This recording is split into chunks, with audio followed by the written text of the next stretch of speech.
उम्मीद है आपको हमारे चैनल पर सुनाई जा रही ये कथाएं पसंद आ रही होंगी।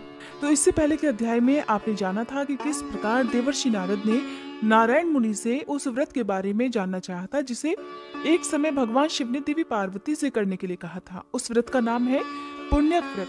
आज आप स्नान करेंगे मार्गशीर्ष मास महात्म्य के अध्याय 8 का, और इसी अध्याय में आप जानेंगे कि पुण्यक व्रत क्या है, इस व्रत को रखने में किन किन सामग्रियों की आवश्यकता होती है और किन किन फलों की प्राप्ति होती है।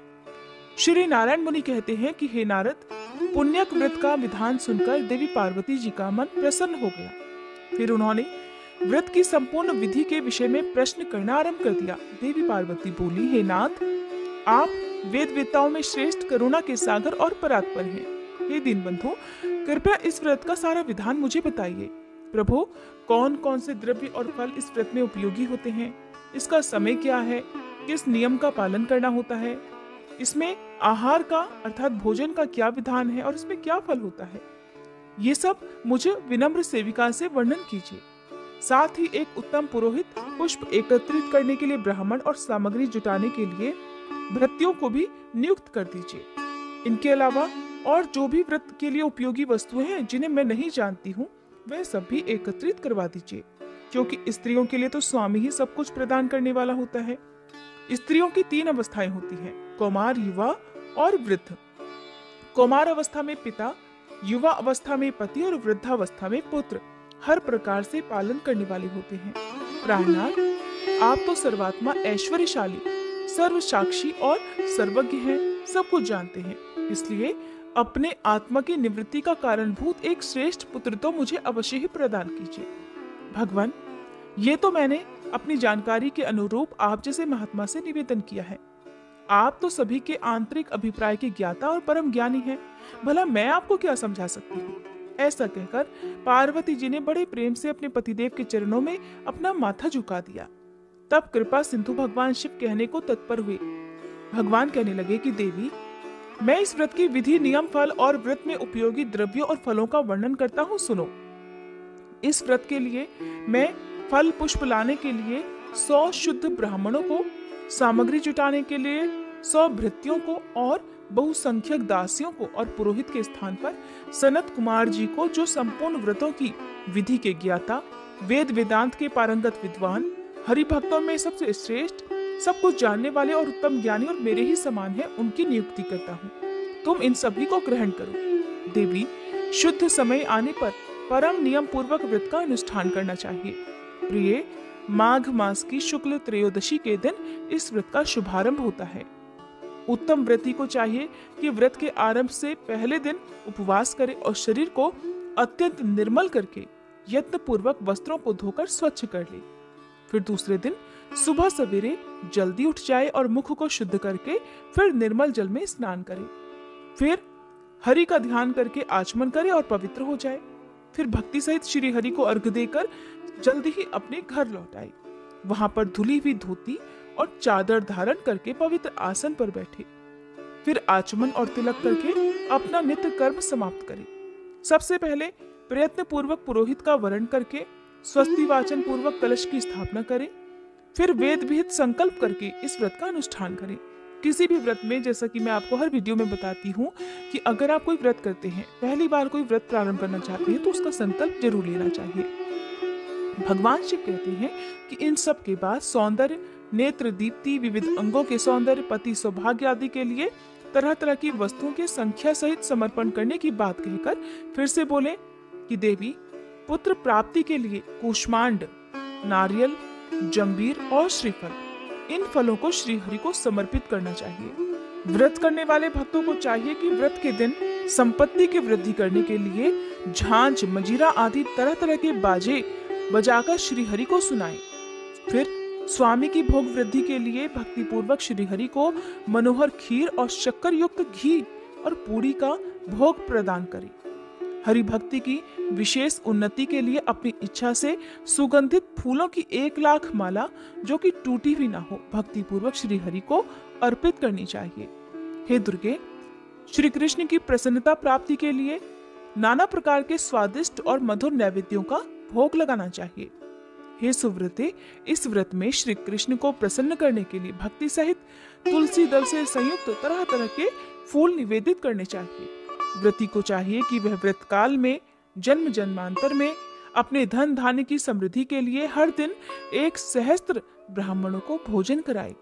देवी प्रतिदिन पूजन काल में फूलों से भरी हुई 100 अंजलियां समर्पित करे और अपने मन में श्री हरि की भक्ति बढ़ाने के लिए 100 बार प्रणाम करे। हे सुव्रते, व्रत काल में 6 महीने तक हविष्यान्न, 5 महीने तक फलाहार और 1 पक्ष तक हवि का भोजन करे। फिर 1 पक्ष तक केवल जल पीकर रहना चाहिए। अग्निदेव के लिए 100 अखंड रत्न दीपों का दान करना चाहिए। रात में कुशा का आसन बिछाकर उसके ऊपर बैठकर जागरण करना चाहिए। देवी इस प्रकार व्रत के भलीभांति पूर्ण होने पर फिर उद्यापन करना चाहिए। उस समय 360 डलियाएं जो कि वस्त्रों से ढकी हुई और भोजन के पदार्थों, यज्ञोपवीत और मनोहर उपहारों से सजी हुई हो, उन्हें दान करना चाहिए। 1360 ब्राह्मणों को भोजन और 1360 तिल की आहुतियां देने का विधान है। फिर व्रत समाप्त हो जाने पर विधि पूर्वक 1360 स्वर्ण मुद्राओं की दक्षिणा देनी चाहिए। इसके अलावा व्रत की समाप्ति के दिन दूसरी दक्षिणा भी बताऊंगा। देवी, इस व्रत का फल यही है कि श्री हरि में भक्ति दृढ़ हो जाती है। श्री हरि के समान तीनों भुवनों में विख्यात पुत्र उत्पन्न होता है और सौंदर्य, पति सौभाग्य, ऐश्वर्य और अतुल धन की प्राप्ति होती है। हे महेश्वरी, यह व्रत प्रत्येक जन्म में समस्त मनोवांछित सिद्धियों का बीज है, जिसका मैंने इस प्रकार वर्णन किया। इसलिए हे देवी, तुम भी इस व्रत का अनुष्ठान करो, साध्वी तुम्हें पुत्र उत्पन्न अवश्य होगा। ऐसा कहकर शिव जी मौन हो गए। श्री नारायण जी कहते हैं, हे नारद, इस प्रकार व्रत के विधान को सुनकर देवी का मन प्रसन्नता से खिल उठा। फिर उन्होंने अपने स्वामी शिव जी से दिव्य और शुभ कारिणी व्रत कथा के विषय में जिज्ञासा प्रकट की। श्री पार्वती जी ने पूछा कि हे नाथ, ये व्रत और इसका फल तो और इसका विधान तो बड़ा ही अद्भुत है। भला किसने इस व्रत को प्रकाशित किया और इसकी श्रेष्ठ कथा का भी वर्णन कीजिए। तब श्री महादेव जी बोले, प्रिय, मनु की पत्नी शत्रुपा, जो पुत्र के दुख से दुखी थी, ब्रह्मलोक में आकर ब्रह्मा जी से बोली। शत्रुपा ने कहा, हे ब्राह्मण, आप तो जगत का पालन पोषण करने वाले और सृष्टि के कारणों के भी कारण हैं। इसलिए आप मुझे ये बतलाने की कृपा करें कि किस उपाय से बांझन को पुत्र उत्पन्न हो सकता है, क्योंकि हे ब्राह्मण, उसका जन्म, ऐश्वर्य और धन सब निष्फल ही होता है। पुत्रवानों के घर में पुत्र के बिना अन्य किसी वस्तु की शोभा नहीं होती। तपस्या और दान से उत्पन्न हुआ पुण्य जन्मांतर में सुखदायक होता है, परंतु पुत्र पिता को अर्थात इसी जन्म में सुख, मोक्ष और हर्ष प्रदान करता है। निश्चय ही पुत्र पुद नामक नरक से रक्षा करने का कारण भी होता है। हे ब्राह्मण, आप पुत्र ताप से संतप्त हुई मुझ अबला को पुत्र प्राप्ति का उपाय बतला दीजिए, तभी कल्याण है, अन्यथा मैं पति के साथ ही वन में चली जाऊंगी। आप प्रजा को धारण करने वाली पृथ्वी, धन, ऐश्वर्य और राज आदि ग्रहण कीजिए, क्योंकि हे तात, हम दोनों पुत्रहीनों को पुत्र के बिना इन सबसे कोई मतलब नहीं। साक्षात ब्रह्मा जी से ऐसा कहकर शत्रुपा फूट फूट कर रोने लगी। तब उसकी ओर देखकर कृपालु ब्रह्मा जी ने कहा, वत्से, जो समस्त ऐश्वर्य आदि का कारण रूप, सभी मनोरथों को देने वाला और शुभ कारक है, उस सुखदायक पुत्र प्राप्ति के उपाय का वर्णन करता हूँ, सुनो। हे सुव्रते, माघ मास के शुक्ल पक्ष की त्रयोदशी तिथि के दिन शुद्ध काल में सर्वस्व प्रदान करने वाले श्री कृष्ण की आराधना करके इस उत्तम पुण्यक व्रत का अनुष्ठान करना चाहिए। कर्णव शाखा में इस व्रत का वर्णन किया गया है और इसे पूरे साल तक करना चाहिए। ये सारी अभीष्ट सिद्धियों का प्रदाता और सभी विघ्नों का नाश करने वाला है। व्रत के दिनों में वेदोक्त द्रव्यों का दान करना चाहिए। शुभे, तुम भी इस व्रत का अनुष्ठान करके विष्णु जी के समान पराक्रमी पुत्र प्राप्त करो। ब्रह्मा जी का कथन सुनकर शत्रुपा ने इस उत्तम व्रत का अनुष्ठान किया, जिससे उन्हें प्रेव्रत और उत्तानपाद नामक 2 मनोहर पुत्र प्राप्त हुए। देवहूति ने इस पुण्यप्रद और शुभ पुण्यक व्रत को करके कपिल नामक पुत्र प्राप्त किया, जो सब में श्रेष्ठ, सिद्ध और नारायण के अंश से प्रकट हुए थे। शुभ लक्षणा अरुंधति ने इस व्रत को करके शक्ति को पुत्र रूप में प्राप्त किया। शक्ति पत्नी को इस व्रत के पालन से पराशर नामक पुत्र की प्राप्ति हुई थी। अदिति ने इस व्रत का अनुष्ठान करके वामन नामक पुत्र प्राप्त किया। ऐश्वर्यशालिनी शची ने इस व्रत को करके जयंत नामक पुत्र को जन्म दिया। इस व्रत को करने से उत्तानपाद की पत्नी ने ध्रुव को और कुबेर की पत्नी ने नलकूबर को पुत्र रूप में प्राप्त किया। इस उत्तम व्रत के पालन से सूर्य पत्नी को मनु और अत्रि पत्नी को चंद्रमा पुत्र रूप में मिले। अंगिरा की पत्नी ने भी इस उत्तम व्रत का अनुष्ठान किया था, जिसके प्रभाव से उनके पुत्र बृहस्पति हुए, जो देवताओं के आचार्य कहलाते हैं।